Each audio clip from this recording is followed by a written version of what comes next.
All right, so these are going to be complementary color mixes. You'll be doing these in your sketchbook. I am starting with red and green as my first color combination.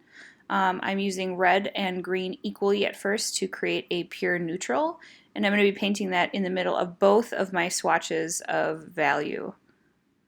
So from there, I'm going to work on the highly saturated scale first. So I take a little bit of that neutral and I add more of the red. And then each swatch I add more red to that color mixture like we did with the value scale. So I'm going to do that 3 times. And then I'm going to wipe off my brush and I'm going to add pure red next. Then, because red is my lightest color, I'm going to add white, different variations of white, to create my highlight in the color scheme. So it's going to be more of like a pinky color. So that is the lightest side of my highly intense and saturated value scale. And now I'm going to work on the darker side and do the same thing by adding bits of green into that neutral color 3 times. So it's going to progressively get more green.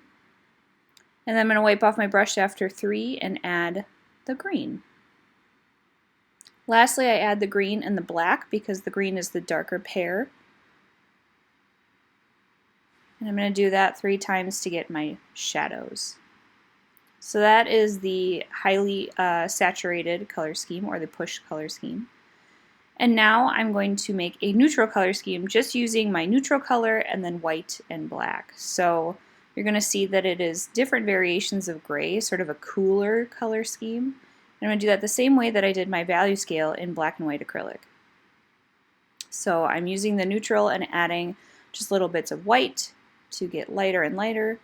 And then I'm going to go on the opposite side to my neutral and add little bits of black. So the black you're gonna notice is just going to stay pretty dark throughout, but fill up your color scheme and your value scale to get as many as you can.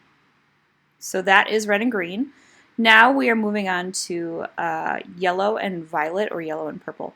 So you do not have a purple in your kit, so to make purple you do equal parts blue and red.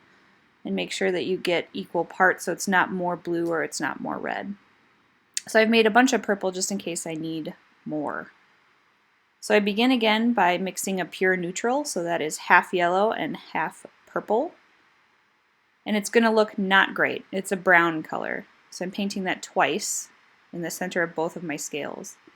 So now I'm going to work on the highly saturated color scheme first and working with the lighter side. So it's sort of a goldeny color, adding more yellow 3 times to the neutral. Then I wipe off my brush and I add yellow. And because yellow again is the lightest color, I add white to get different variations of highlights. I'm going to do that 3 times.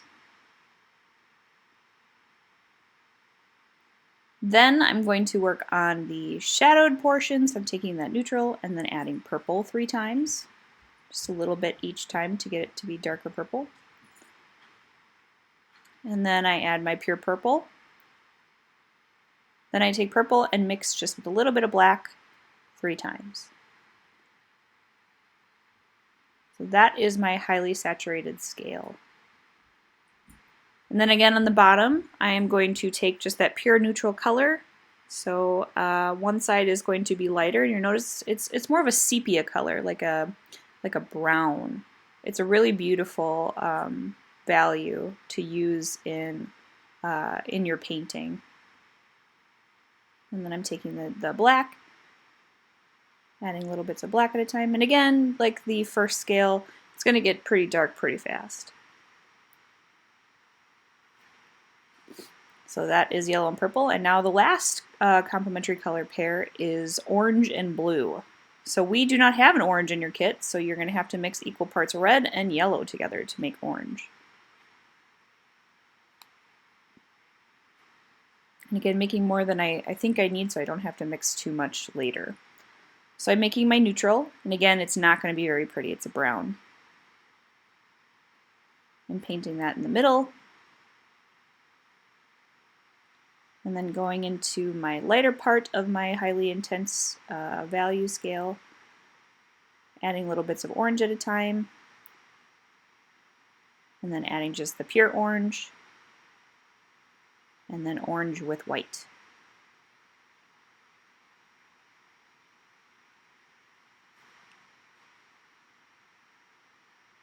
Okay, now I'm going with the neutral and adding the blue like I have in the past.